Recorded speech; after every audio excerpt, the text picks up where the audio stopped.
सुप्रभात।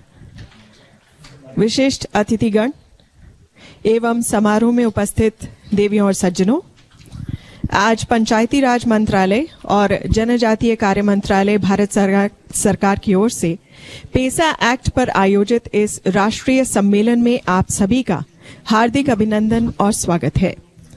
सर्वप्रथम हम कार्यक्रम में उपस्थित विशिष्ट अतिथियों का स्वागत फूलों से करेंगे। हम हार्दिक अभिनंदन एवं स्वागत करते हैं माननीय मंत्री पंचायती राज भारत सरकार श्री गिरिराज सिंह जी का। माननीय महोदय, फूलों की इस भेंट को स्वीकार करें। हमारा हार्दिक अभिनंदन और स्वागत है।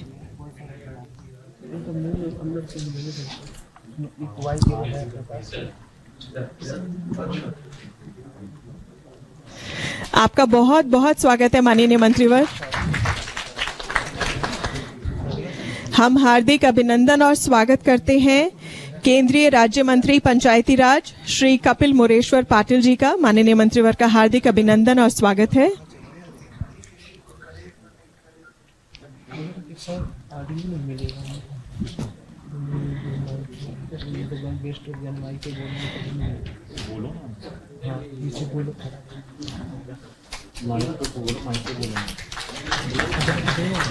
हार्दिक अभिनंदन और स्वागत करते हैं केंद्रीय राज्य मंत्री पंचायती राज श्री कपिल मोरेश्वर पाटिल जी का। बहुत बहुत स्वागत है माननीय मंत्रीवर। आज हमारे बीच इस राष्ट्रीय सम्मेलन की शोभा बढ़ा रहे हैं श्री अर्जुन मुंडा, माननीय मंत्री जनजातीय मामला मंत्रालय भारत सरकार। हम माननीय मंत्रीवर का हार्दिक अभिनंदन और स्वागत करते हैं और फूलों की इस भेंट के साथ आपका स्वागत करते हैं। यहाँ पर कोई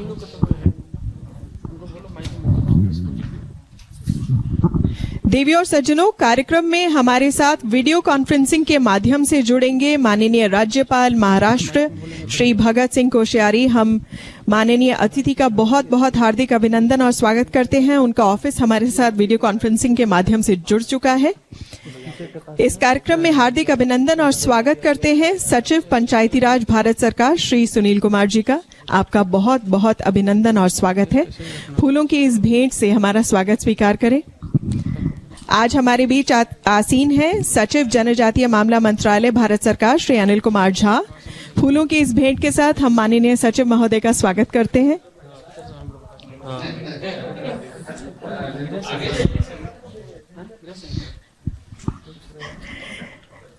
हम हार्दिक अभिनंदन और स्वागत करते हैं प्रबंध निदेशक IIPA श्री सुरेंद्रनाथ त्रिपाठी जी का।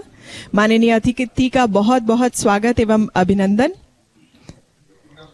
हार्दिक अभिनंदन और स्वागत है प्रबंध निदेशक NIRDPR श्री नरेंद्र कुमार जी का।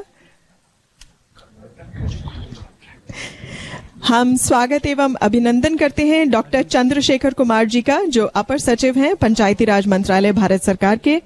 आपका बहुत बहुत अभिनंदन और स्वागत। और फूलों की इस भेंट के साथ अब कार्यक्रम को आगे बढ़ाते हैं। भारतीय परंपरा के अनुसार दीप प्रज्वलन के साथ इस समारोह का शुभारंभ करने का अनुरोध हम माननीय मंत्रीवर और सभी विशिष्ट अतिथियों से करते हैं। आइए हम सब मिलकर उस परम पिता परमेश्वर का आवाहन करें।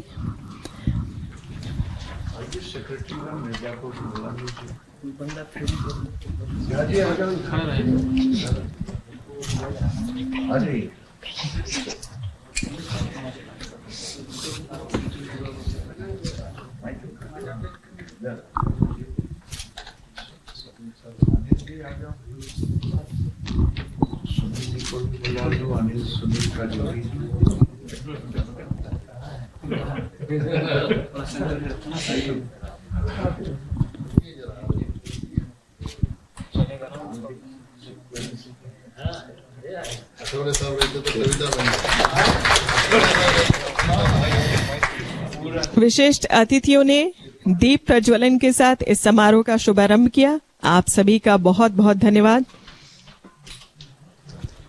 आप सभी से हमारा अनुरोध है एक बार फिर कि अपने अपने स्थान ग्रहण कर लें।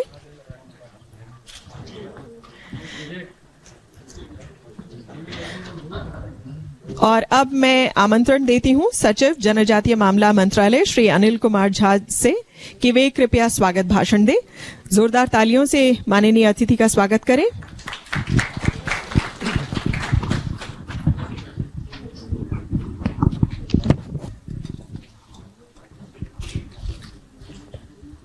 Honorable Minister of Panchayati Raj, Honorable Minister of Tribal Affairs, Honorable Governor of Maharashtra, Honorable Minister of Panchayati Raj, my colleague Principal Secretary. आप उधर जाओगे ना, एक बार उधर जाके ना कंट्रोल पैनल में बोलना वॉल्यूम थोड़ा बढ़ाने के लिए। Principal Secretary to the Honorable Governor who are connected to the medium to नीचे रख देते हैं, क्या करें, जगह ही नहीं है। या my colleague officers from the Ministry of Tribal Affairs and Panchayati Raj, my colleague Secretary Panchayati Raj,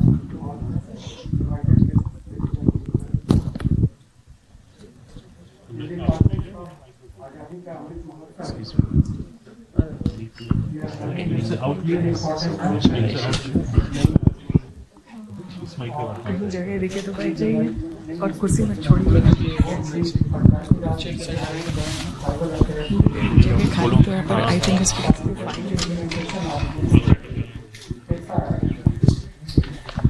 जैसा कि आप सबको याद है, एक तरफ तो हमारी पता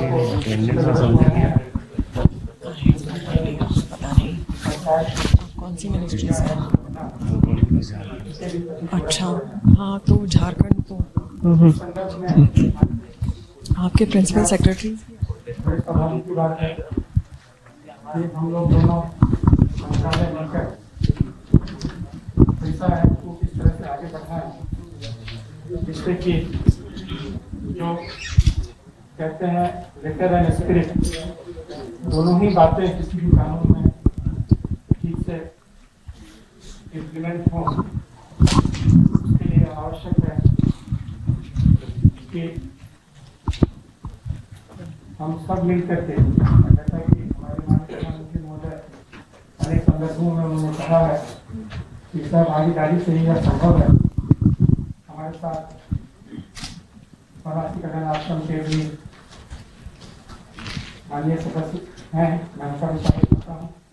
और यह इस बात को दर्शाता है कि हम और भी स्वयंसेवी संस्था के सभी हमारे साथ जो उपस्थित हैं, बाकी जो भी एक्ट हम बनाते हैं वह अंत में तभी फलीभूत हो सकता है जब अंतिम स्तर पर जो उसका फल जिसे मिलना है उन लोगों की भागीदारी यह सुनिश्चित करने में हो इस एक्ट का किस तरह से रूल बने, किस तरह से इसका क्रियान्वयन हो। कुछ दिनों पहले हमारे मंत्रालय और पर्यावरण मंत्रालय ने मिलकर के हम लोगों ने एक संदेश भेजा था सभी राज्यों को, जिसमें फॉरेस्ट राइट्स एक्ट के बारे में ज्वाइंट इम्प्लीमेंटेशन के लिए जो भी कठिनाइयाँ होती हैं उसको दूर करने के लिए समेकित प्रयास करने की आवश्यकता पर जोर दिया गया था। हम लोगों ने जिला स्तर पर काम किया है और आप लोगों ने भी, हमारे जो भी जानते हैं कि एकदम से अगर हम नीचे स्तर पर जाए तो रेवेन्यू डिपार्टमेंट जो लैंड का जिसके पास नक्शा कागज नहीं होता है, फॉरेस्ट डिपार्टमेंट जो शुरू से ही वन विभाग का वनों का की सुरक्षा करते आए हैं, और ट्राइबल वेलफेयर डिपार्टमेंट, उसके साथ फिर बाकी जितने सारे विकास के जो रूरल डेवलपमेंट के, ग्रामीण अभिवृद्धि और विकास के जितने सारे डिपार्टमेंट हैं, चाहे वो ड्रिंकिंग वाटर संबंधित हो, चाहे वो रोजगार बनाने की बात हो, जब तक सब मिलकर काम नहीं करेंगे तब तक यह सुचारू रूप से संभव नहीं हो पाएगा। फॉरेस्ट राइट एक्ट में जब हम रिकॉग्नाइज करते हैं फॉरेस्ट राइट देने का, तो उनको राइट रिकॉग्नाइज करते हैं, पट्टा देते हैं, लेकिन इसके बाद पता के जो बोलते हैं इसके बाद फिर क्या होगा और कैसे होगा, उसको आगे बढ़ाने के लिए बहुत आवश्यक है कि सभी डिपार्टमेंट जो ग्रासरूट्स लेवल पर, नीचे लेवल पर हमारे काम कर रहे हैं, तो हमारे भी जैसे फॉरेस्ट राइट्स एक्ट में ग्राम सभा ही आधारभूत संस्था है और उससे ही हम लोग आगे बढ़ते हैं, क्योंकि ग्राम सभा ही यह निर्धारित करती है, वन समिति बनाती है और वही निर्धारित करती है कि किस तरह से किनको सही में अधिकार देने चाहिए और किस तरह से आगे बढ़ना चाहिए। पेशा में भी ग्राम सभा का मूल रूप से उसको एक सुदृढ़ीकरण करने का, सशक्तिकरण करने का एक उसमें कानून बनाया गया। इसलिए मेरा यह निवेदन है कि आज के इस कार्यागार में मान्य दोनों विभागों के माननीय मंत्री महोदय संदेश देंगे हमें, माननीय राज्यपाल महोदय भी इसमें हमें संदेश देंगे, और सभी राज्यों के हमारे जो साथी अधिकारी मित्र हैं उन लोगों से मेरा अनुरोध है कि वह भी अपने अपने अनुभवों को साझा करें। क्या कठिनाइयां हैं, किस तरह से हम उन्हें सहयोग कर सकते हैं। FRA का एक तो यह लाभ था कि रूल भी हमें ही बनाने थे, और केंद्र सरकार से ही फॉरेस्ट राइट एक्ट भी बना, केंद्र सरकार से ही फॉरेस्ट राइट रूल भी बना, लेकिन पेशा में रूल बनाने का भी कार्य जो है वो राज्य सरकार की तरफ से करना है। तो उसमें किस तरह की कठिनाइयां हो रही हैं, यह अगर आप मुझे साझा करेंगे तो यहाँ पर जो हाईएस्ट लेवल का जिसको कहा जाएगा वह नीति निर्देश देने के लिए हमारे पास माननीय मंत्री महोदय यहीं पर हैं, और हम लोग इस तरह की चर्चा कर करके इसको फलीभूत करेंगे। आज के कार्यागार में एक बार फिर माननीय मंत्री महोदयों का, माननीय राज्यपाल महोदय का, माननीय सभी मित्रों का मैं एक बार फिर से स्वागत करता हूँ, और यह कामना करता हूँ कि आपका कार्यागार सफल हो। धन्यवाद मान्यवर। और अब मैं आमंत्रित करती हूँ प्रबंध निदेशक NIR DPR कि वे आए और overview of implementation of PESA act ये प्रेजेंटेशन सभा के साथ साझा करें। माननीय पंचायती राज मंत्री जी, माननीय ट्राइबल अफेयर्स मंत्री जी, सचिव पंचायती राज, सचिव ट्राइबल अफेयर्स, और जितने हमारे प्रिंसिपल सेक्रेटरीज है स्टेट से जो यहाँ पे आए हैं, उपस्थित है, जॉइंट सेक्रेटरीज और अन्य अधिकारी जो उपस्थित है, मैं आपके सामने ये प्रेजेंटेशन रखना चाह रहा हूँ पंचायती राज एक्सटेंशन इन शेड्यूल एरियाज के बारे में। तो ये पेसा एक्ट के 25 साल हो गए हैं, और 25 साल के बाद में इसका एक पूरा लेके पेसा एक्ट किस तरह से और कहाँ तक फलीभूत हो पाया है, और क्या इसके में चैलेंजेस है, और क्या हम इसका वे फॉरवर्ड देखते हैं। कुछ बिंदु हम यहाँ पे दर्शाए हैं, उस पर चर्चा इस राष्ट्रीय सम्मेलन में हो सके, इस प्रकार से इसका आउटलाइन है। पेसा एक्ट ये कहा गया है एक constitution with in the constitution, संविधान के अंदर एक संविधान की तरह से इसका रचना की गई है, और पेसा शेड्यूल एरियाज में अप्लाई होता है, और 10 राज्यों में इसका एप्लीकेशन है, और उसके अनुरूप स्टेट के पेसा एक्ट या बनाए, या फिर जो भी एग्जिस्टिंग पंचायती राज एक्ट है उसमें अमेंडमेंट लाया जाए, इसका ये परिकल्पना है। एंड पेसा एक्ट ये रिकॉग्नाइज करता है कि सेल्फ गवर्नेंस कैपेसिटी पंचायतों में ये इसको डेवलप किया जाए, ट्रेडिशनल कॉन्सेप्ट कॉन्टेक्स्ट, मतलब इनके ट्राइबल ट्रेडिशंस को देखते हुए अपने पंचायती राज कॉन्सेप्ट में दर्शाया जाए, इसके लिए ये कहा गया है। तो बेसिकली इसका एम्फेसिस रहा है सेल्फ गवर्नेंस पे, और पेसा एक्ट के की प्रोविजंस इस प्रकार से है कि power to enforce prohibition and consumption of any intoxicant के लिए रखा गया है। Ownership of minor forest produce भी ग्राम सभा से कंसल्ट करने के बाद ही उसके ओनरशिप के डिस्पेंसेशन किया जा सकता है। उसके जो लैंड है उसका एलिमिनेशन शेड्यूल एरियाज भी ये ग्राम सभा से कंसल्ट करने के बाद ही किया जाता है। विलेज मार्केट्स के मैनेजमेंट और money lending institute tribal areas also इसके भी रेगुलेट करने के लिए पेसा एक्ट में प्रावधान किए गए हैं। और जितने भी हम पंचायत में इंस्टीट्यूशंस है, फंक्शनरीज है, और सोशल सेक्टर डेवलपमेंट के लिए, इकोनॉमिक डेवलपमेंट के लिए ये पंचायत पेसा एक्ट के अंतर्गत प्रावधान किए गए हैं। तो ग्राम सभा जैसे सेक्रेटरी ट्राइबल अफेयर्स बताया एक मुख्य इसका रोल है पेसा एक्ट के इम्प्लीमेंटेशन में। तो पेसा एक्ट के अंतर्गत जो हैमलेट्स है तो उनको ग्राम के रूप में घोषित करके उनको ग्राम सभा को गठित करके उसको सुदृढ़ करके उसके इम्प्लीमेंटेशन करवाना है टुवर्ड्स डेमोक्रेटिक डिसेंट्रलाइजेशन।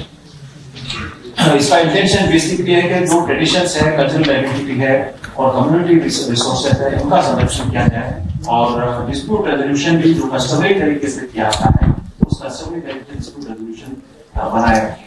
तो ग्राम सभा जितने भी प्लान प्रोग्राम एंड प्रोजेक्ट्स है सोशल एंड इकोनॉमिक डेवलपमेंट के लिए उसका वो अनुमोदन ग्राम सभा द्वारा दिया जाता है और जो बेनिफिशियरीज इसमें चयनित होते हैं तो बेनिफिशियरीज का सिलेक्शन भी ये ग्राम सभा की पैसा एक्ट के अंतर्गत और पैसा एक्ट के अंतर्गत ग्राम सभा एक सर्टिफिकेट ऑफ यूटिलाइजेशन फंड्स देता है तो पंचायत के जिसमें प्लान प्रोग्राम और प्रोजेक्ट्स के इम्प्लीमेंटेशन के लिए राशि आवंटित की गई है उस राशि के लिए यूटिलाइजेशन सर्टिफिकेट भी ग्राम सभा ही देता है।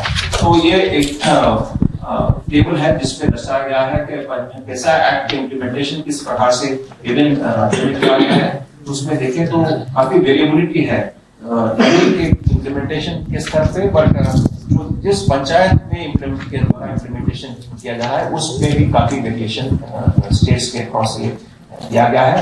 तो यहाँ ये मुख्य चैलेंजेस है पैसा एक्ट के इम्प्लीमेंटेशन में रहे हैं। तो इसमें पैसा एक्ट 25 साल हो गए हैं लेकिन इसके इम्प्लीमेंटेशन की दर तो थोड़ी धीमी ही रही है राज्यों में।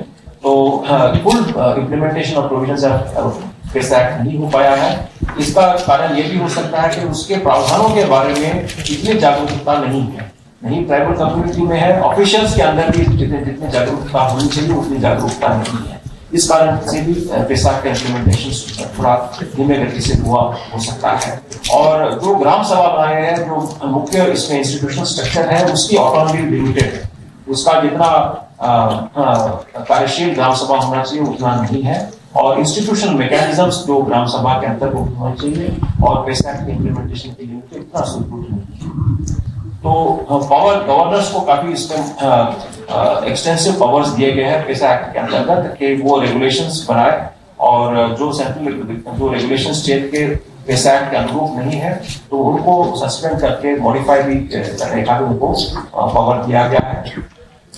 आगे नेक्स्ट तो गवर्नर्स कुछ गवर्नर्स काफी इसमें सक्रिय रहे हैं, खास करके महाराष्ट्र के गवर्नर ने काफी इसमें स्टेप्स लिए हैं। कॉन्फ्रेंस ऑफ गवर्नर्स भी एक कॉल किया गया और उसमें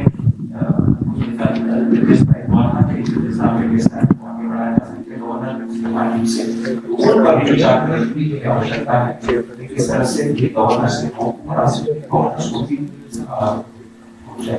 जाए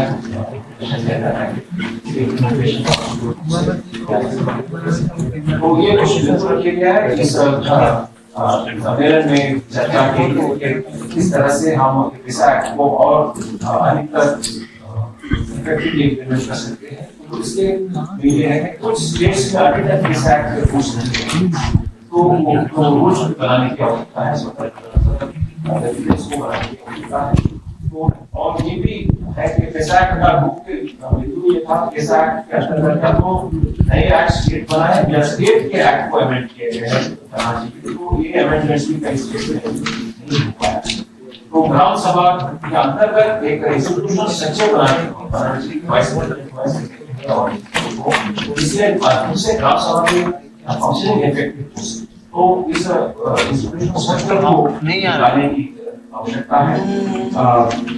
यूटिलाइजेशन सर्टिफिकेट की जो परिकल्पना की गई है कि जितना राशि आवंटित होती है वो अभी तक यूटिलाइजेशन सर्टिफिकेट का इफेक्टिव इम्प्लीमेंटेशन नहीं हो पा रहा है तो उसको कार्यरत करने की आवश्यकता है और फाइनेंशियल एलोकेशंस आगे जो राशि के आवंटन यूटिलाइजेशन सर्टिफिकेट सबमिट करने पर ही दिया जाए ये प्रस्ताव रखा है।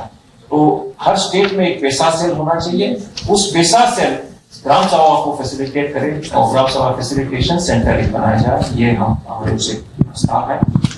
ग्राम सभा के अंतर्गत विभिन्न कमिटीज होनी चाहिए, जिस तरह से पंचायतों में विभिन्न प्रकार के कमिटीज हैं कई फंक्शंस को इम्प्लीमेंट करने के लिए, उसी तरह से जो पैसा के अंतर्गत जो ग्राम सभा है उनमें भी विभिन्न तरह के कमिटीज हो ताकि पैसा एक्ट के जो प्रावधान का इम्प्लीमेंटेशन इफेक्टिवली हो सके। एक एडमिनिस्ट्रेटिव मैनुअल बने पैसा एरियाज के लिए, ये एक प्रस्ताव चर्चा के लिए रखा गया है। तो ये भी जरूरी है ग्राम सभा क्योंकि मुख्य इंस्टीट्यूशनल स्ट्रक्चर है पैसा एक्ट का, उनका इफेक्टिव कैपेसिटी बिल्डिंग करें, उनमें इतना क्षमता लाए कि वो पैसा एक्ट की इम्प्लीमेंटेशन इफेक्टिवली कर सके। उसके लिए इफेक्टिव कैपेसिटी बिल्डिंग और जैसे एक्ट की ग्राम सभा फंक्शनरीज सीधे करना आवश्यक है। ये माइनर फॉरेस्ट प्रोड्यूस ग्राम सभा के अंतर्गत आता है, पेसा एक्ट के अंतर्गत। तो लेकिन इस ग्राम सभा की माइनर फॉरेस्ट प्रोड्यूस को किस तरह से इफेक्टिवली यूटिलाइज किया जाए, तो इन पर भी चर्चा की आवश्यकता है। और जो पंचायती राज मेंबर्स हैं उनमें भी पेसा एक्ट के बारे में पूरी समझ नहीं है, तो उनमें भी एक सेंसिटिविटी लाए कि कैसे किस पेसा एक्ट के प्रावधान क्या है, ग्राम सभा के फंक्शन क्या है, और उसको ग्राम सभा को एक सेंटर ऑफ सेल्फ गवर्नेंस की तरह से किस तरह से उभर कर ऊपर लिया, तो इस पर भी चर्चा की जरूरत है। तो ट्राइबल्स के अंदर भी एक अवेयरनेस नहीं है कि project planning, project formulation and programme implementation का क्या रोल होना चाहिए, तो इस पर भी विचार करने की आवश्यकता है कि किस तरह से ट्राइबल्स के अंदर हम लोग अवेयरनेस ला सकते हैं ताकि ये लोग पूरी तरह से पेसा एक्ट और ग्राम सभाओं से।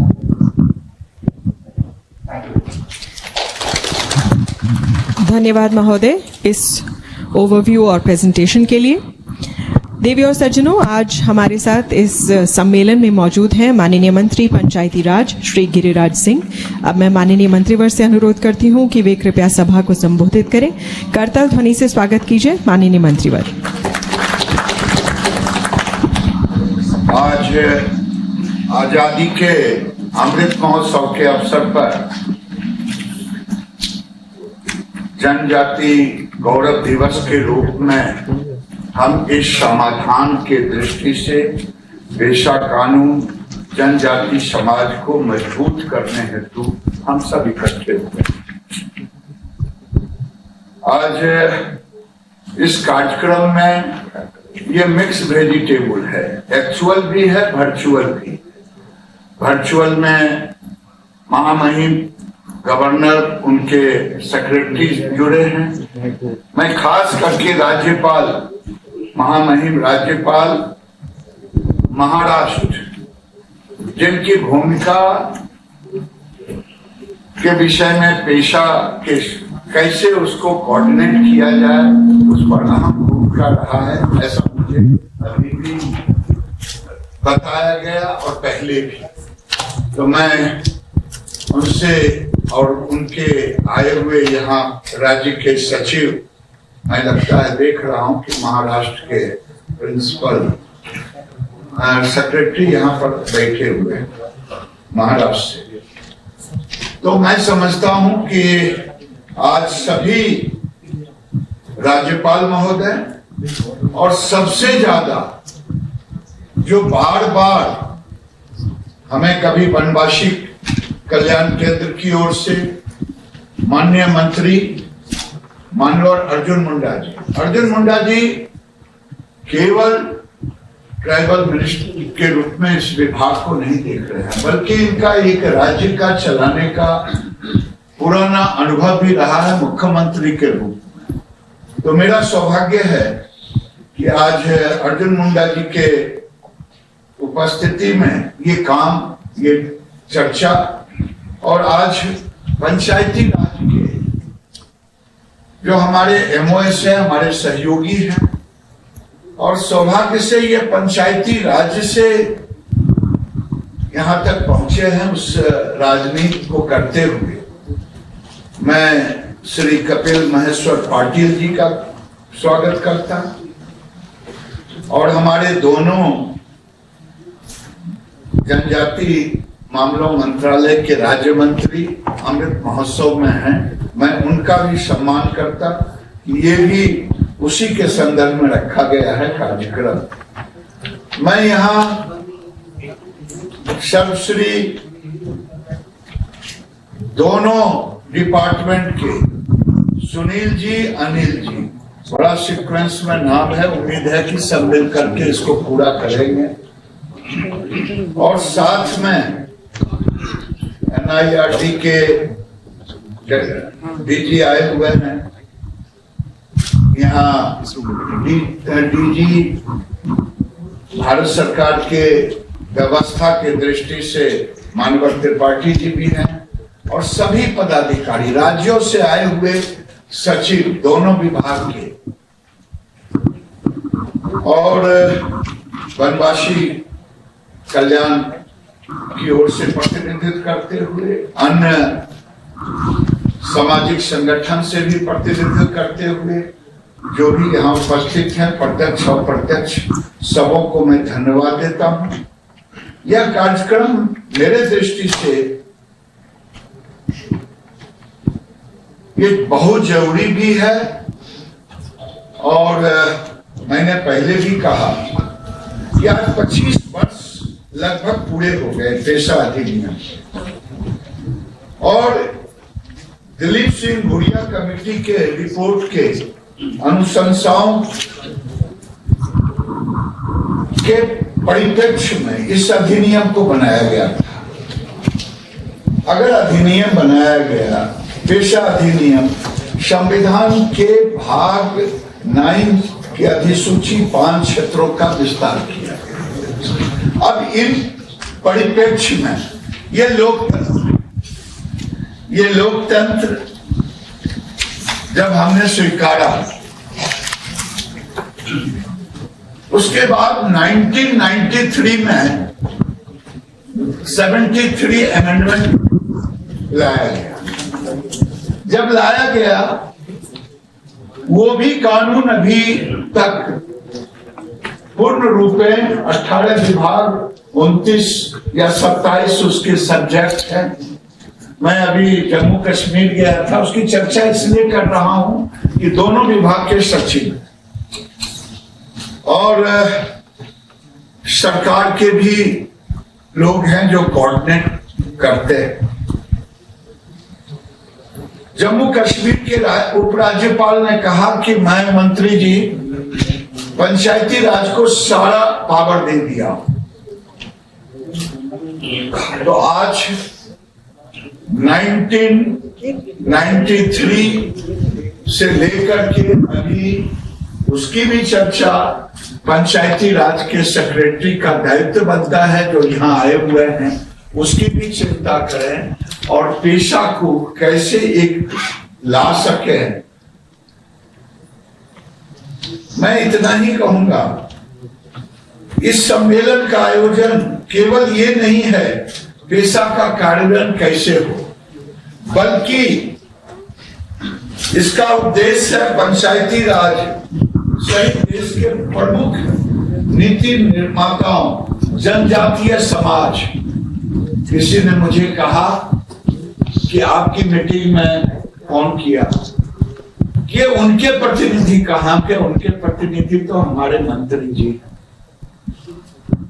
जिनके लिए, और 10 राज्यों में से अगर 6 राज्य इसको लागू किया है, जैसा कि मुझे बताया गया, 4 राज्य नहीं लागू किया।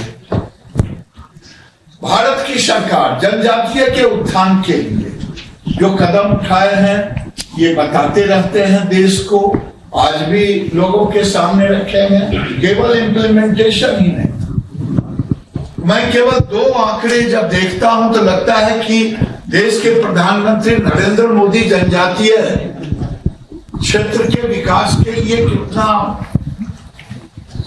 सोचते रहते हैं। किस ढंग से अभी आपने देखा होगा कि बिरसा मुंडा जी को, जिन्हें हम बिहार और झारखंड में भगवान की उपाधि दी है, उनके जन्म दिवस को किस रूप से मनाया गया।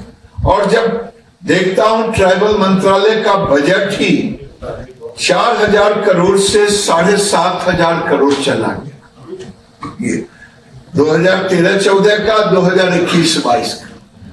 और जो छात्रवृत्ति बच्चों को मिलता था वो 978 था, जो आज 2546 करोड़। ये बताता है कि सरकार किस कदर जनजातीय समुदाय के जीवन में दिन प्रतिदिन उन्नति कैसे आए। आखिर राज्य सरकार को भी इसमें लगना चाहिए। देश के, मैं देख रहा था, 112 आकांक्षी जिलों में से 42 जिले बहुत बड़े आबादी वाले जिले हैं। ऐसी स्थिति में मैं तो चाहूंगा कि प्रधानमंत्री जी जनजातीय विकास के प्रयास की कड़ी को आगे बढ़ाते हुए 1996 के इस पेशा एक्ट पर विचार विमर्श के लिए अगर हम बैठे हैं तो केवल कंफ्यूजन का, मुझे तो लगता है कि कंफ्यूजन राज्य सरकार के दिलो दिमाग में है, ट्राइबल समाज में कोई कंफ्यूजन नहीं है, ऐसा मुझे। हम भी ग्राम सभा चाहते हैं, वो भी ग्राम सभा करते हैं। ग्राम सभा हमारे कानून का एक पार्ट है और उनके व्यवहार के कानून का एक पार्ट है। 5 शेड्यूल जो उनका है, उस शेड्यूल के तहत उनका ये पार्ट है, उनके अधिकार। इसमें राज्य को दिक्कत नहीं होनी चाहिए। मैं तो ये कहूंगा, ज्यादा कुछ नहीं कहते कि इतनी बड़ी आबादी, इतने, मेरी जानकारी में तो है कि 700 से ज्यादा एथनिक ग्रुप हैं जिनकी आबादी 10 करोड़ से ज्यादा लगभग। अगर उनके व्यवहारिक जीवन में, व्यवहारिक व्यवहार में, व्यवहारिक संविधान में अगर हम उनका साथ नहीं दें, हम अपने आप को उनके साथ नहीं जोड़े, तो ये भी उनके साथ अत्याचार होगा। और इसलिए आज लगभग 22,141 ग्राम पंचायत को मजबूती के लिए पेशा एक्ट 1996 में बनाया गया और 6 राज्य, आंध्र प्रदेश, हिमाचल प्रदेश, महाराष्ट्र, राजस्थान, गुजरात, तेलंगाना ने अपने राज्यों में पेशा नियमों की अधिसूची सूचित किया है। रूल्स की बात इन्होंने की। अब जो राज्य बच गए उनको रूल्स बनाना चाहिए। यहाँ सचिव आए हुए हैं, उन सचिवों से कहना चाहूंगा जिसमें छत्तीसगढ़, झारखंड, मध्य प्रदेश और उड़ीसा, जरूरत पड़ेगा तो हम दोनों आदमी वहां के मुख्यमंत्री और राज्यपाल के साथ अलग से भी मीटिंग करेंगे। लेकिन ये होना चाहिए। 25 साल हो गए, मगर कितना दुखद है कि हम उसको इम्प्लीमेंट नहीं कर पाए हैं।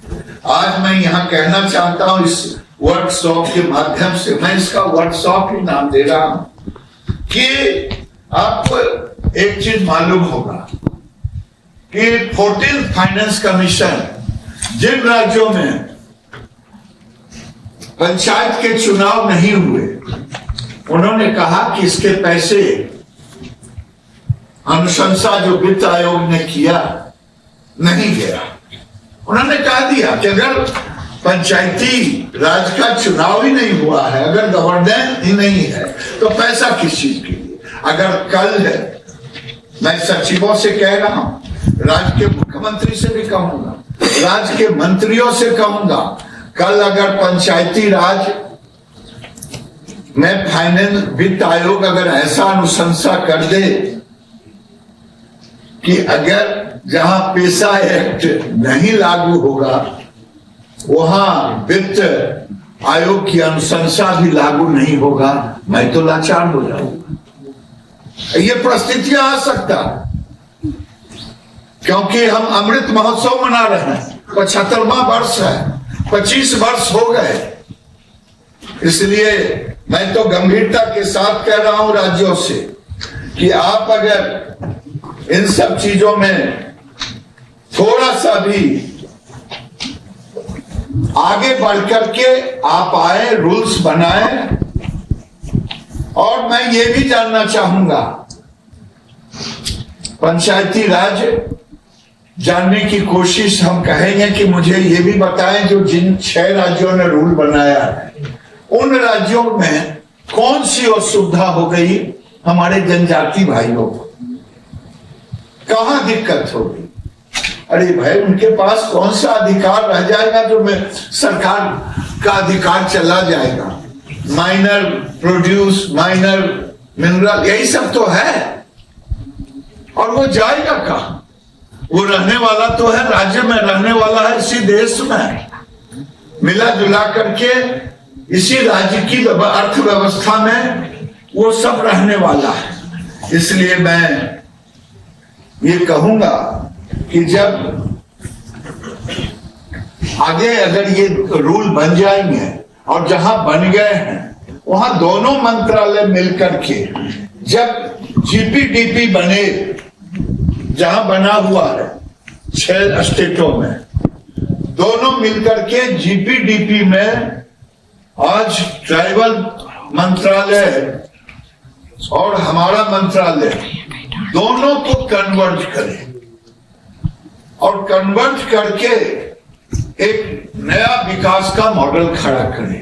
न उनके अधिकार को हम, न उनके संवैधानिक व्यवस्था को उनके साथ हम जोड़ें, लेकिन जो परंपरा रूपी संविधान उनका है, जिसका अधिकार उनके पास है, उसके साथ हम जोड़ करके, यही तो लोकतंत्र की खासियत है।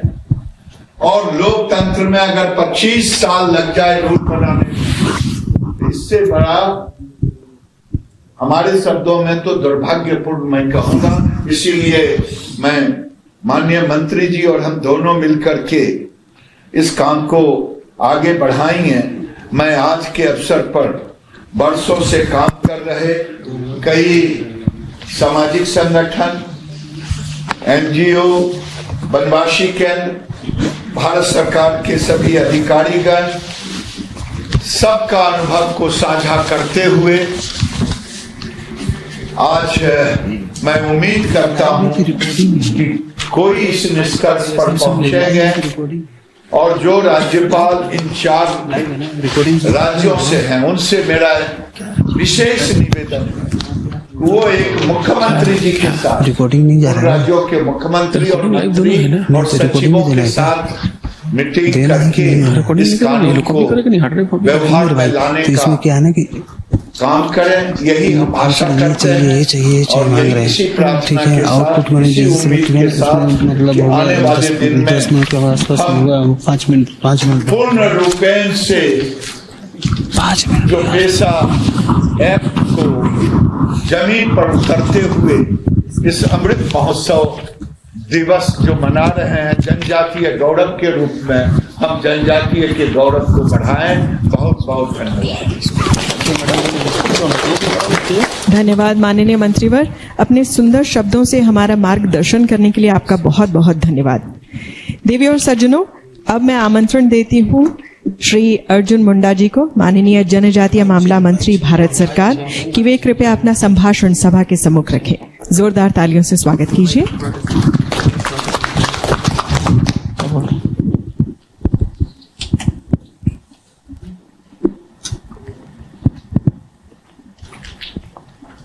ग्रामीण विकास एवं पंचायती राज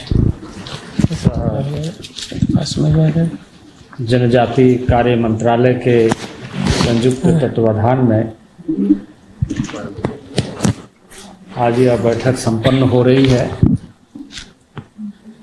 और इस बैठक में माननीय मंत्री गिरिराज,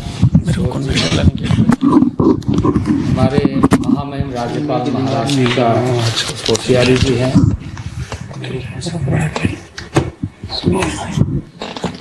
हमारे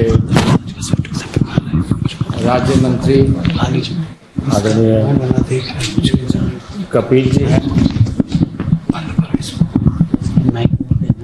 पंचायती राज एवं जनजाति कार्य मंत्रालय के सचिव द्वय, स्वयंसेवी संस्था के प्रतिनिधि के नाते वनवासी कल्याण आश्रम सहित कई स्वयंसेवी संस्था के प्रतिनिधि, सभी राज्यों के माननीय सचिवगण और इस उद्घाटन सत्र में उपस्थित पत्रकार मित्रों, देवी और सज्जनों, मैं आभार व्यक्त करता हूं माननीय मंत्री जी का कि आज बहुत ही महत्वपूर्ण विषय पर चर्चा करने के लिए समय सुनिश्चित किया है और बहुत गंभीरता से विचार करने की दृष्टि से तकनीकी सत्र भी रखी गई है।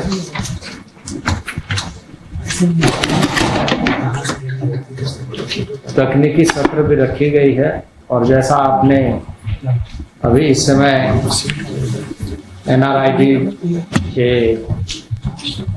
DG ने एक प्रेजेंटेशन के माध्यम से प्रस्तुति दिया है। यहाँ पर हमारे DG IITA भी उपस्थित हैं। मैं समझता हूँ कि एक सारगर्भित चर्चा का शुभारंभ हो रहा है। मैं इस अवसर पर आप सबका हार्दिक अभिनंदन एवं स्वागत करता हूँ।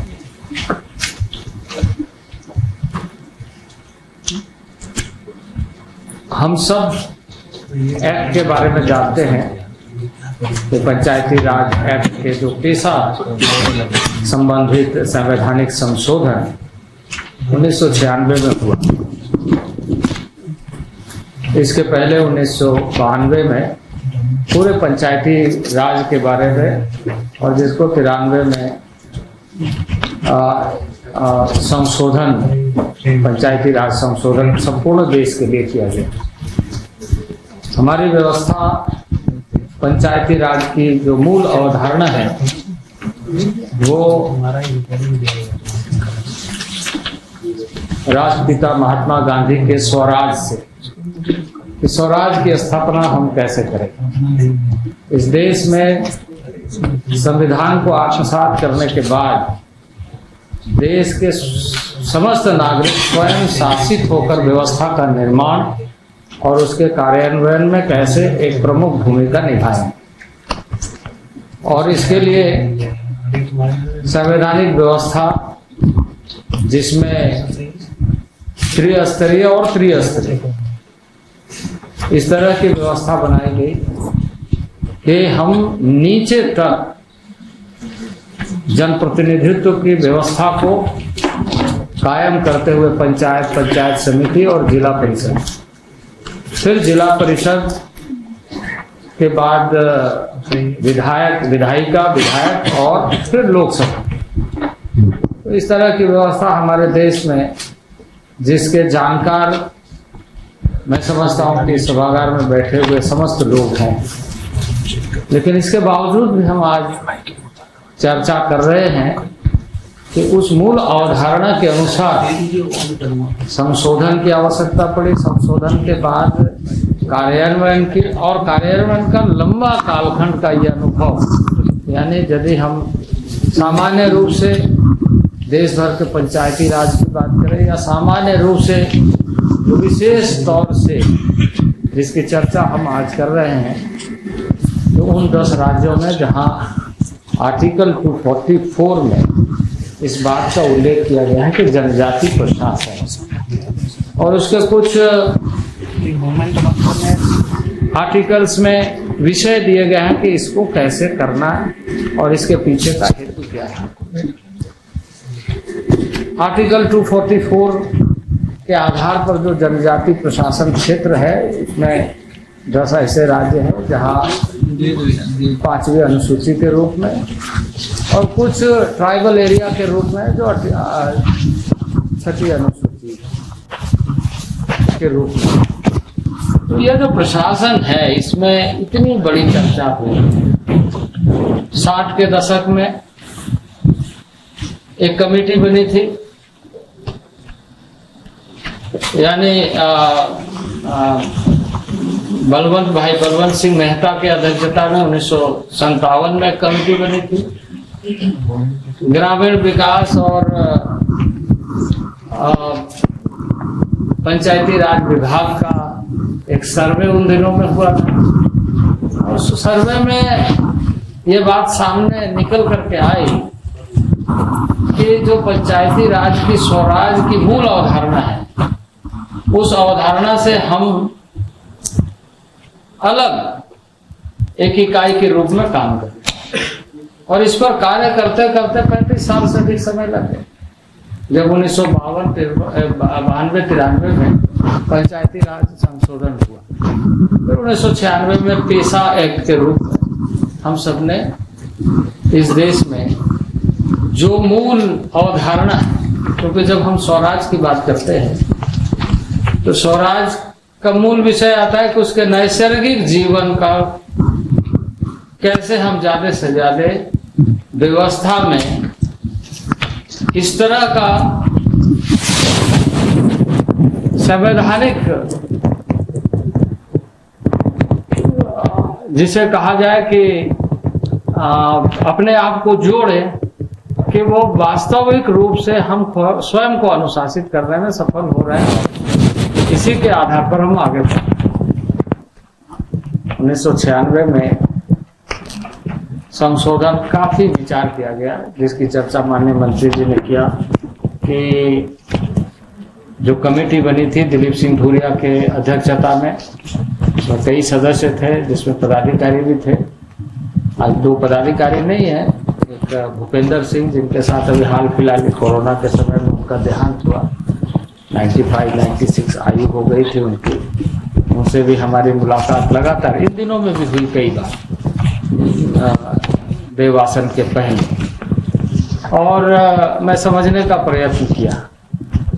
तो ये जो 25 साल का कालखंड है जिसमें अभी जहां रूल बने वहां एग्जीक्यूशन कैसे हो रहा है और जहां नहीं बने उसकी कल्पना क्या करें। लेकिन आज जब हम ये सब गौरवान्वित महसूस कर रहे हैं कि आजादी का अमृत महोत्सव हम सब इस देश के नागरिक मना रहे हैं, ये हमें अवसर मिला है कि हम देश को स्वाधीनता का एक नया, इस पीढ़ी को अवसर मिल रहा है देश के प्रधानमंत्री नरेंद्र भाई मोदी के नेतृत्व में कि देश इसको और सही ढंग से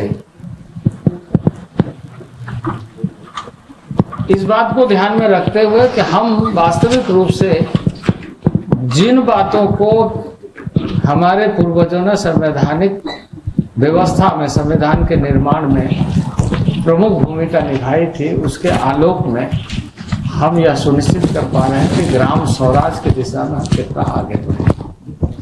सामान्य क्षेत्र हैं, लेकिन सामान्य क्षेत्र के भी और जनजाति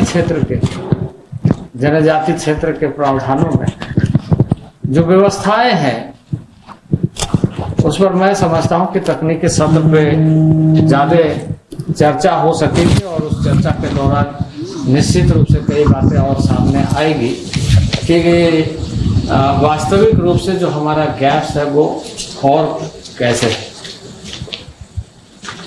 जब हम पेशा क्षेत्र की बात करते हैं तो यह एक संवैधानिक इकाई के रूप में ही सिर्फ देखना मैं समझता हूं कि उचित नहीं होगा, क्योंकि इसके मूल की अवधारणा है कि उनकी पारंपरिक व्यवस्था में किसी तरह का अड़चन नहीं हो, ताकि नैसर्गिक जीवन की परंपरागत जो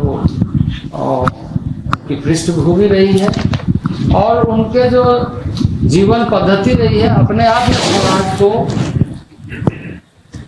सुनिश्चित करता है। पर संसाधनों का उपयोग करने के दृष्टि से जब हम देश को स्वयं शासित मानते हैं तो उन संसाधनों का उपयोग करने की दृष्टि से हम संवैधानिक व्यवस्था के साथ कैसे जोड़ें। जो मूलभूत अधिकार है उन मूलभूत अधिकार को भी, और जिसमें यह चर्चा की गई कि ग्राम सभा की जो अपनी व्यवस्था है उस व्यवस्था में कि इस तरह की चीजों को सुनिश्चित करे कि वो अपने गांव को किसी व्यवस्था के साथ कि हमने उनको एक व्यवस्था दिया, बल्कि ये हमारी व्यवस्था है उस तरह से अनुकरणीय हो और वो स्वयं को शासित करने की जो सामाजिक व्यवस्था उसके साथ साथ संवैधानिक व्यवस्था को जोड़े। और उसी कड़ी में इस एक्सटेंशन के माध्यम से जहां उन्हें यह अधिकार देता है कि ग्राम सभा के माध्यम से संसाधनों का उपयोग, यानी जो संसाधन हम उपलब्ध कराएं, नैसर्गिक तरीके से जो संसाधन उनके क्षेत्र में रहे उनका प्रबंधन तो आदिकाल से वो करते रहे, अब उसको व्यवस्था के साथ कैसे जोड़ें। और आर्टिकल 244 के आधार पर इसीलिए राज्यपाल महोदयों को विशेष तौर से, आप सब जानते हैं कि राज्यपाल महोदय का एक राष्ट्रीय सम्मेलन होता है और उसमें इन सारी बातों की चर्चा भी होती है। खास करके जनजातीय क्षेत्रों के मामले में एक रिपोर्ट जो प्रस्तुत सभी राज्यों को करना होता है। मैं अधिकतर रिपोर्ट आज के दिन में जो हमारे सामने आती है, और मैं यहाँ राज्य के सचिव सभी जनजाति मंत्रालय के और पंचायती राज के भी आए हों, तो मैं ये कहूँगा कि ये जो रिपोर्ट करने का physical progress and financial progress का जो तकनीकी कार्य है, इससे थोड़ा सा ऊपर उठ करके समझने का प्रयत्न करना चाहिए और उस पर कार्य करना चाहिए कि संवैधानिक व्यवस्था की मूल भावना क्या है, उसमें सहयोगी संगठनों की क्या भूमिका हो सकती है, और कई चीजों को हम आउटकम बेस्ड बना नहीं पाते। जिसकी मूल अवधारणा है स्वराज की, उसको छोड़ करके हम ऐसा रिपोर्ट भेजते हैं जो एक कंपाइल होकर के सामने तो आता है, पर नीचे जब हम उसको सोशल ऑडिट के माध्यम से, ऑडिट के माध्यम से या उसके आउटकम के माध्यम से जब हम देखते हैं, तो वो जहां खड़ा है वहीं खड़ा अपने आप को पाता है, और ये एक बड़ी समस्या हमारे सामने उभर करके सामने आती है। मैं समझता हूँ कि इसके पहले ग्रामीण विकास या पंचायती राज और जनजाति मंत्रालय का यह पहला इस तरह की बैठक 25 साल में हो रही है। आप लोगों को पता है तो मुझे नहीं पता, लेकिन 25 साल में पहली बार हो रही है, और जिसमें इस बात का ध्यान दोनों स्तरों पर जनजाति मंत्रालय का दायित्व इस नाते है कि जनजाति मंत्रालय का निर्माण का जो मूल उद्देश्य है वो इसी बात को लेकर के है कि उनके संवैधानिक व्यवस्था, उसके गैप एनालिसिस और उनके विकास की जो अवधारणा है उसकी सांस्कृतिक विरासत के साथ चले, उसकी परंपरागत व्यवस्था के साथ चले।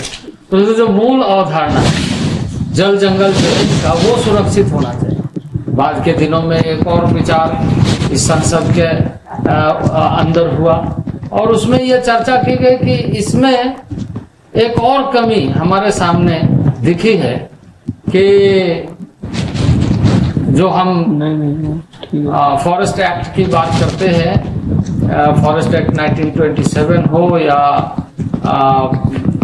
फॉरेस्ट कंजर्वेशन एक्ट 1980 हो, इसमें देखा गया कि सारे जीव जंतुओं की बात हुई, पेड़ पौधों की बात हुई, जैव विविधता की बात हुई, लेकिन उस जंगल में रहने वाले आदिवासियों की बात नहीं। और तब एक चर्चा इस देश में हुई कि यह उससे बाहर है कि अंदर। बहुत सारे पदाधिकारी अच्छे अनुभव वाले होते हैं, अच्छे ट्रेनिंग वाले होते हैं, तो उन्हें यही पता नहीं है कि जंगल में आदिवासी आए कहाँ से। उन्हें इस बात का महसूस ही नहीं होता है कि जंगल हमारा है, ये तो जानते हैं, लेकिन जंगल में रहने वाला हमारा है ये नहीं जानते। ये हमारे लिए दुर्भाग्य का विषय। और इस देश में चर्चा हुई, जिस चर्चा के दौरान FRA बनी, फॉरेस्ट राइट एक्ट। अब हमें इसे संतुलन के साथ, मैं चाहूंगा कि इसके बाद टेक्निकल प्रोसेस के बाद FRA, पंचायती राज यानी फॉरेस्ट मिनिस्ट्री, पंचायती राज और एक और इस तरह के इस टेक्निकल सत्र के बाद जब हम सारे प्रोसीडिंग का एनालिसिस करेंगे, उसके बाद फिर एक बार चर्चा करेंगे, क्योंकि यह इसे हमें जिस तरीके से माननीय मंत्री जी ने कहा कि कन्वर्जेंस की दृष्टि से हमें देखिए कोऑर्डिनेटेड वे में, समानुपातिक ढंग से सबकी सहभागिता और सबके साथ मिल करके हम कैसे उसको एक, जैसे अब हम ग्राम सभा, पंचायती राज के अंदर पंचायत है, पंचायत में परंपरागत व्यवस्था है, रूढ़िवादी परंपराओं की मान्यता है, यानी traditional system and constitutional system का एक मिलन स्थल है। तो वहीं उसके साथ साथ में उस समिति में डेवलपमेंट के दृष्टि से 10 कमेटी विभिन्न आयामों को देखने के लिए पंचायत किस तरीके से व्यवस्थित करेगा। चीजें हो रही है, ऐसा नहीं कि नहीं हो रही, लेकिन कोऑर्डिनेटेड वे में नहीं हो पा रही। कमेटियां वहां बंद समिति है, लेकिन गांव की ग्राम सभा कहती है कि यह तो आपकी समिति काम नहीं कर रही है, आपकी समिति सिर्फ योजनाएं ढूंढती है, उसमें पैसा कैसे भारत सरकार का है, राज्य सरकार का है, इसी व्यवस्था में लगे रहते हैं। तो आर्टिफिशियल ऑर्गेनाइजेशन के रूप में उसकी जो जीवंतता है वो बन नहीं पाती। तो हमें उसको देखना, FRA के माध्यम से जो वन की व्यवस्था है, ग्राम सभा की व्यवस्था है, उसमें कहा गया है कि जो पंचायत के आधार पर, पेशा के आधार पर जो अधिसूचित है वो इसमें मान्य होता है। लेकिन उसके साथ अमलगेट करने का हम कभी प्रयत्न अपने स्तरों पर कर नहीं पाए, और राज्य अपने अपने दृष्टि से देखने की एक जो राष्ट्रीय दृष्टि है ट्राइबल एरियाज की, उसको हम सही ढंग से समझ नहीं पाए और अपने अपने राज्यों में अपने अपने ढंग से करते हैं। उसे भी गहन अध्ययन का ये करना चाहिए। और मैं चाहूंगा, माननीय मंत्री जी से आग्रह करूंगा कि पंचायती राज के सभी पदाधिकारी जो पेशा क्षेत्र के लिए कार्यान्वित है और हमारे ट्राइबल अफेयर्स, पहले तो इनकी प्रशिक्षण हो जानी चाहिए कि पेशा, हाउ टू इम्प्लीमेंट पेशा, क्योंकि इसमें भी बहुत सारे कंफ्यूजन सामने आएंगे जब आप तकनीकी सत्र में चर्चा करेंगे। तो इसकी अच्छी प्रशिक्षण होनी चाहिए ताकि हम राज्यों में जब जाएं तो हमारी क्लियरिटी होनी चाहिए। एक दूसरा ये हो गया कि उसके साथ साथ जितने हमारे पंचायती राज और ट्राइबल अफेयर्स के राज्य में काम करने वाले पदाधिकारी हैं, उनका भी एक प्रोग्राम इस पर होना चाहिए, ताकि ये ठीक है कि सब अलग अलग सरकार राज्यों में काम करती है, लेकिन आपकी मनस्थिति इस मामले में बिल्कुल क्लियर कोई कंफ्यूजन नहीं होना चाहिए, ताकि आपको कई तरह की बातें जब कही जाएगी तो उसमें आपकी स्पष्टता ही उसका स्वरूप बना पाएगा। इस पर हमें इस आजादी के अमृत महोत्सव में एक संकल्प के साथ करना चाहिए।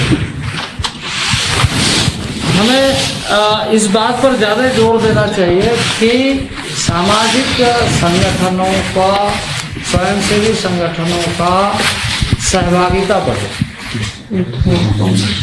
क्योंकि जो काम हम व्यवस्थित ढंग से नीचे तक पहुंचाने की बात करते हैं वहां तक हम स्वयं ही नहीं पहुंच पाते, तो चीजों को कहां पहुंचे। अधिकतर मंत्रालयों के, चाहे राज्य के हों या हमारे केंद्र में हो, वो अपने अन्य इतने कार्य हैं उनके ऊपर कि इन सारी चीजों को उस रूप में नहीं देख पाते हैं जिस तरीके से संवैधानिक अपेक्षा है। ये बड़ी कठिनाई है, और तब हम एक औपचारिक ढंग से, जैसे हमें इस प्रेजेंटेशन में और तकनीकी सत्र में जो डिस्कशन हुए पार्लियामेंट में इस एक्ट को बनाते समय, उसको सभी पदाधिकारी को देखिए इसके पीछे क्या हेतु रहा है, तो किस ढंग से सोचा है। जब तक हम उसके प्रियम्बल को नहीं समझेंगे तो एक्ट में ये लिखा हुआ है और हम उसे एलोबरेट करते हैं। अपने अपने चीजों को अपने अपने ढंग से देखने की नजरिया से हमें नुकसान। इन सारी बातों को ध्यान में रखते हुए हम समझते हैं कि तकनीकी सत्र में हम ज्यादा से ज्यादा चर्चा करेंगे, और इसके साथ साथ जो विशेष तौर से व्यवस्थित 5वीं अनुसूची का भाग है, महामहिम का बड़ा योगदान, बहुत बड़ा दायित्व है और बहुत बड़ी जिम्मेदारी और अधिकार है।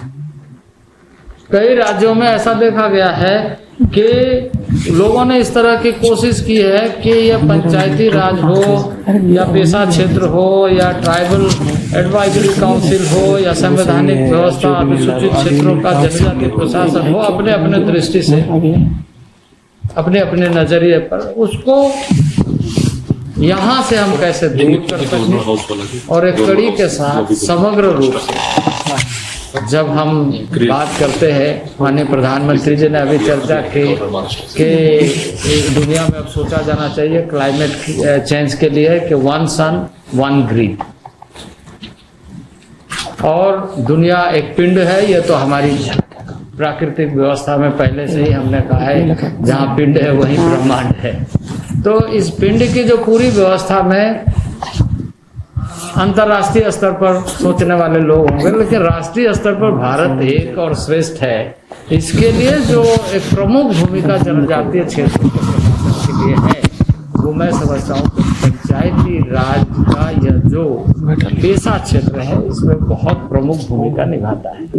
और मैं आशा करूंगा कि इस तकनीकी सत्र में आप सब लोग बहुत गंभीरता से विचार करेंगे और इन सारे चीजों को, एक पक्ष है जहाँ एक्ट अभी बने हैं उसका इम्प्लीमेंटेशन किस ढंग से हो रहा है उसका एनालिसिस करने के लिए क्या टीम होगी, जहाँ नहीं है वहाँ हम क्या चीजों के बारे में बातचीत करने के बाद उसको दूर कर सकते हैं, उसको जल्दी बनवा सकते हैं।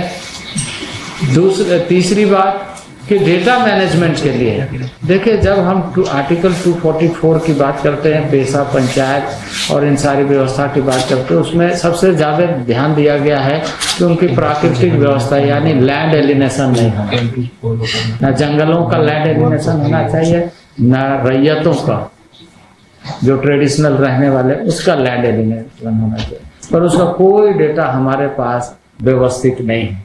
लैंड डिपार्टमेंट हमारा एक है, लेकिन कॉन्स्टिट्यूशन की जो व्यवस्था है वो डेटा हमें रखना है। ठीक है, स्टेट सब्जेक्ट है लैंड एंड रेवेन्यू का जो एक सब्जेक्ट है स्टेट सब्जेक्ट है, लेकिन जब हम जनजाति प्रशासन को संवैधानिक तौर पर मानते हैं कि स्पेशली इसके लिए व्यवस्थित ढांचा खड़ा करते हुए महामहिम राज्यपाल की एक प्रमुख भूमिका है, तो महामहिम राज्यपाल भारत सरकार के जो हमारे लोकतांत्रिक व्यवस्था का एक महत्वपूर्ण पिलर है। तो वो पिलर राज्य में राज्यपाल के रूप में है, लेकिन केंद्र का प्रतिनिधित्व करते हैं राष्ट्रपति के सीधे। और इसमें जो कुछ बातें कही गई है कि कोई भी ऐसा कानून, चाहे पार्लियामेंट में चर्चा की गई हो, चाहे राज्य के विधानमंडल में चर्चा किए हों, राज्यपाल इस बात को सुनिश्चित करेगा कि ये इस क्षेत्र में लागू होने वाला कानून इसके लिए उपयोगी है या नहीं है। तो ये अधिकार राज्यपालों को क्यों? क्योंकि महामहिम राष्ट्रपति के द्वारा ये संवैधानिक व्यवस्था को बनाए रखने के लिए, सुनिश्चित करने के लिए दिया गया। इन सारे चीजों पर गंभीरता से इस बात को ध्यान में रखते हुए कि इसकी मूल अवधारणा है स्वराज, और वो गांव, उस गांव का ट्राइबल जो अपने आदिकाल की व्यवस्था के साथ, जीवंतता के साथ, चुनौतियों का मुकाबला करते हुए भी अपने अस्तित्व और अस्मिता के साथ रह रहा है। इस मूल भावना को ध्यान में रखते हुए जब हम काम करेंगे तो वास्तविक रूप से हम ये कह सकेंगे कि आजादी के अमृत महोत्सव में जो हमने संकल्प लिया है वो वास्तविक रूप से हम देखने में सफल हो रहे हैं। इन्हीं शब्दों के साथ मैं आप सबका आभार व्यक्त करता हूँ। बहुत बहुत धन्यवाद। धन्यवाद माननीय मंत्रीवर। हम आशा करते हैं कि आपके कुशल नेतृत्व में इन सभी योजनाओं का सफल क्रियान्वयन हम कर पाएंगे। और देवियों और सज्जनों, अब वीडियो कॉन्फ्रेंसिंग के माध्यम से हमारे साथ जुड़ने जा रहे हैं, इस गोष्ठी को संबोधित करेंगे माननीय राज्यपाल महाराष्ट्र श्री भगत सिंह कोश्यारी जी। हम महामहिम का स्वागत करते हैं। महाराष्ट्र टीम से अनुरोध है कि वे कृपया वीडियो। आवाज आ रही है जी, आप सुन सकते हैं? जी हम आपको सुन पा रहे हैं। आवाज बोलते हैं।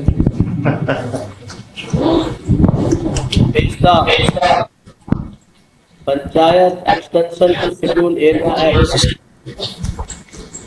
1996 इसके आज रजत जयंती और भारत की आजादी के अमृत महोत्सव पर आज इस आयोजित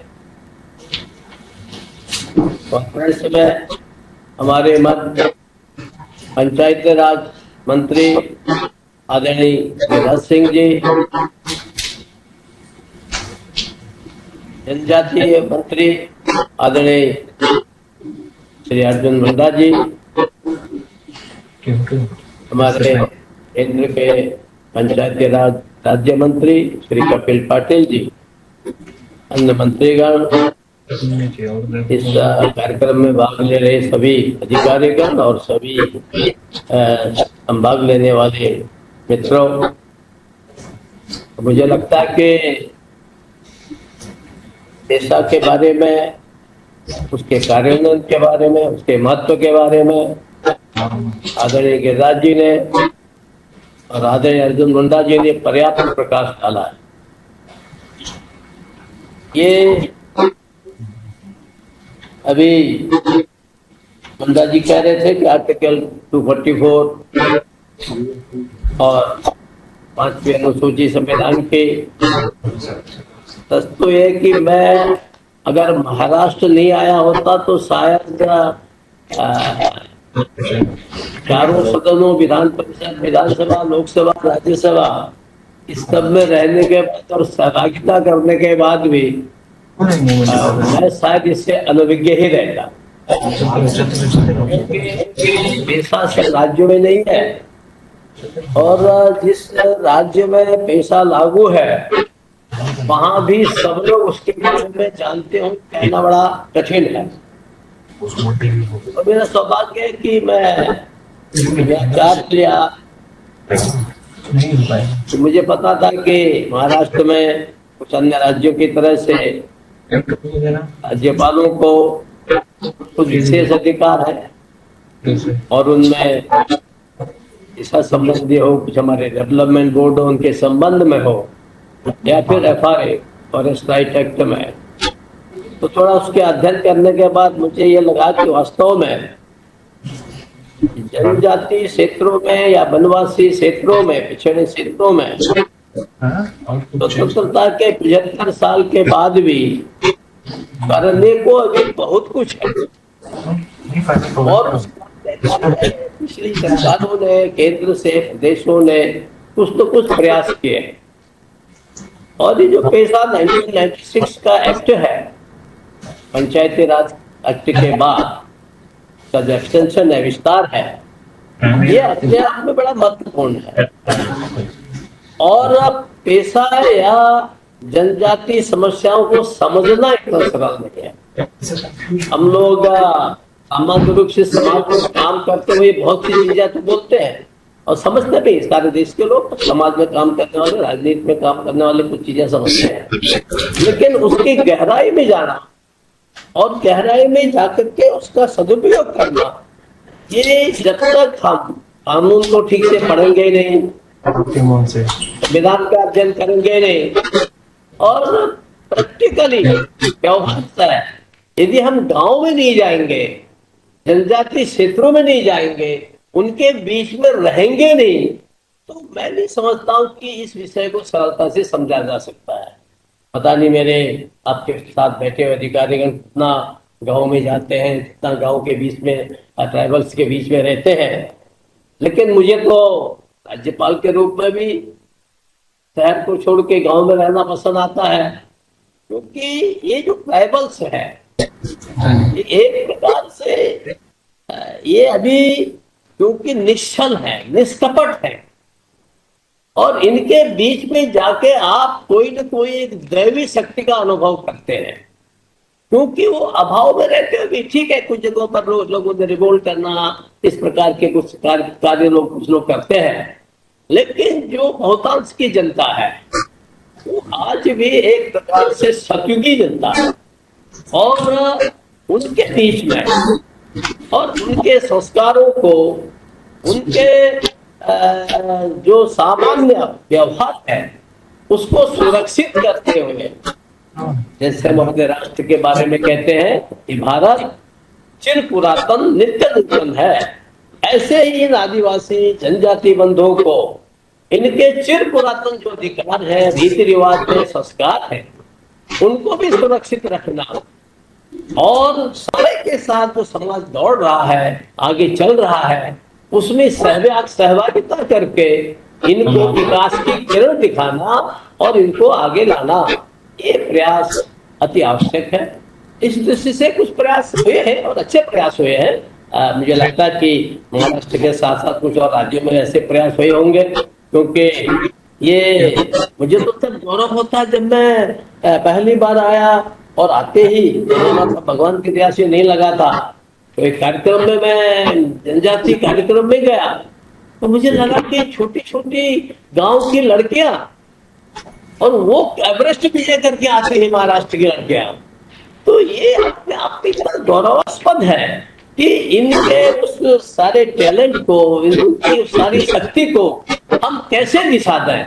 एक चीज डेवलपमेंटल है और दूसरी चीज इनके मूल को, इनकी उस शक्ति को जागृत करते हुए हम इसका कैसे उपयोग करते हैं। कभी कभी लगता है कि नॉर्थ ईस्ट में या हमारे इधर महाराष्ट्र के या अन्य प्रदेशों के ये हमारे जनजातीय छात्र छात्राएं युवतियां कैसे मेडल प्राप्त करते हैं, कैसे आगे बढ़ते हैं, तो कहीं न कहीं इनके अंदर वो दैवी शक्ति है कि अभी इनको मॉडर्न जो कमजोरियां हैं, वो जो नई संस्कृति की, नई सभ्यता की कमजोरियां हैं, इसलिए हुआ नहीं है, तो उनको सुनिश्चित करती है कि कैसे इनका विकास किया जाए। इस दृष्टि से ये जो पैसा लाया गया है 1996, ये अति महत्वपूर्ण है।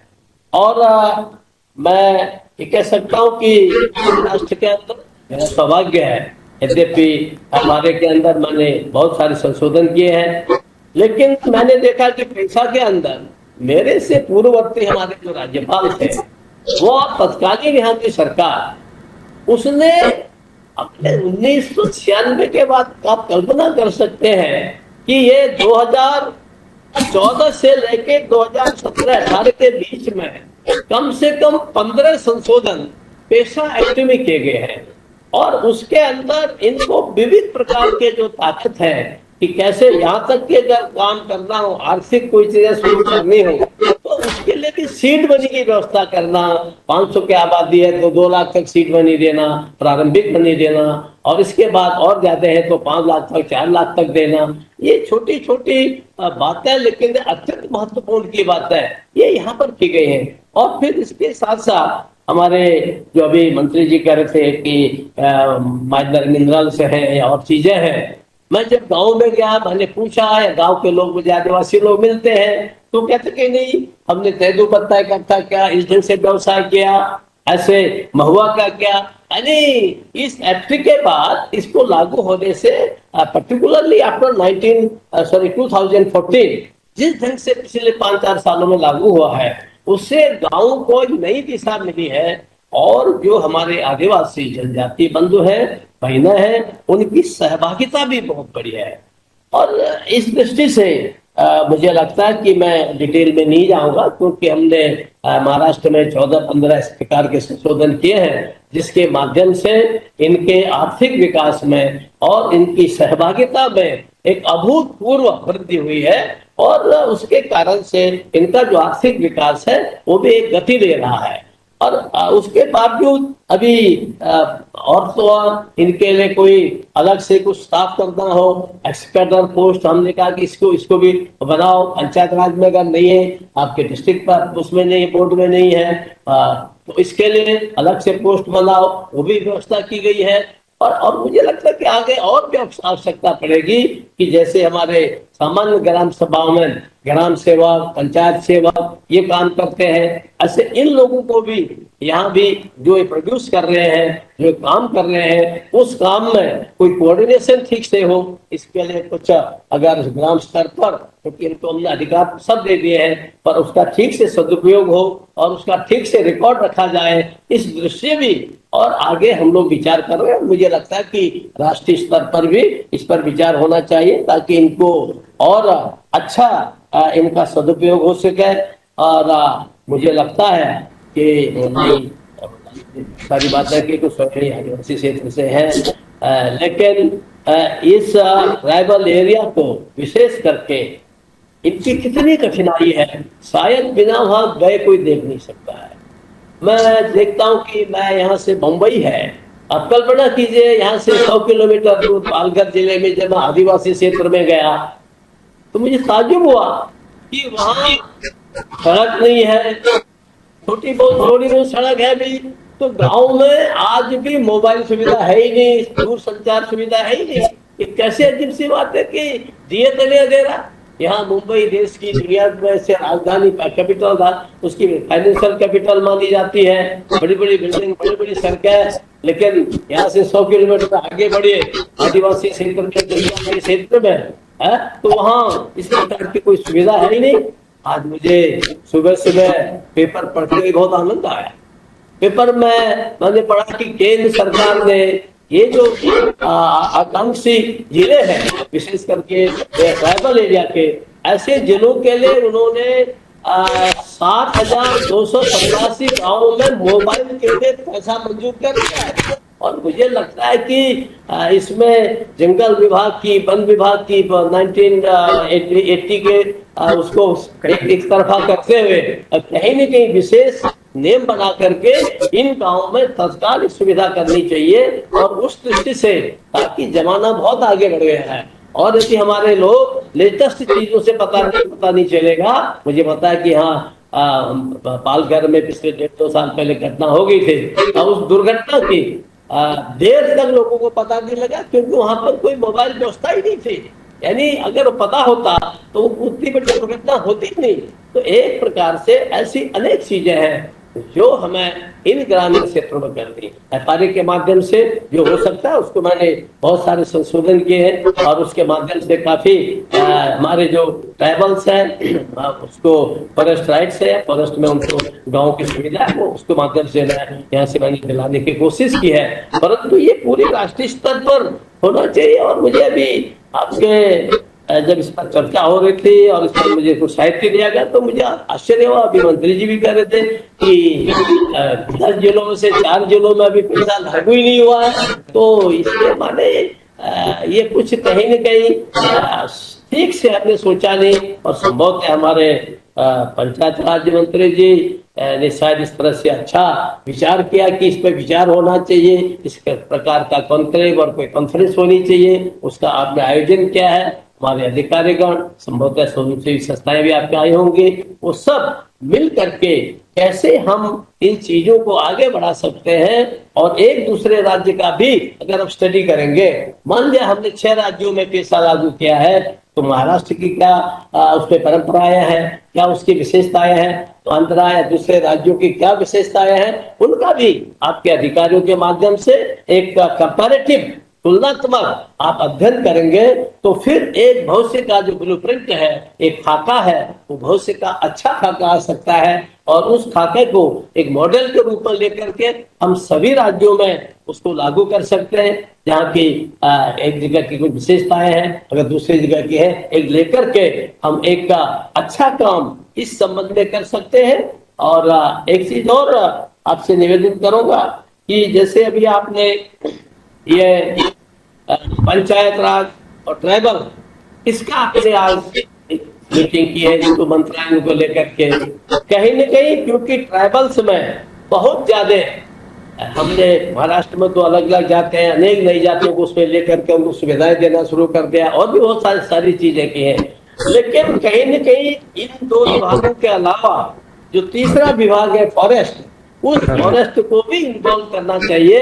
अगर आप उसको इन्वॉल्व नहीं करेंगे तो मैं सोचता हमारा ये प्रयास उतना सफल नहीं होगा, क्योंकि ट्राइबल्स अधिकांश जो गांव है इनके लिए अलग से बनाना इसलिए पड़ा कि ये सामान्य राजस्व गांव से भिन्न है। ये इसलिए भी करना पड़ा कि ये अभी तक जो है उसमें आए नहीं, मेजर लैंड में आए ही नहीं, क्योंकि जंगल के थे, जंगल के नाते से इनको सामान्य राजस्व गाँव में अंकित ही नहीं किया। तो इसलिए अब इस दृष्टि से भी कि फॉरेस्ट के लोग ये कैसे हटके हों, और चौथा रेवेन्यू, 4 डिपार्टमेंट्स की बैठ करके ताकि इनकी जो समस्याएं हैं उनका ठीक से समाधान हो। उसके लिए पता लगा कि हम कुछ कह रहे हैं, रेवेन्यू ने कुछ कह दिया, हम कुछ कह रहे हैं, फॉरेस्ट ने कुछ कह दिया।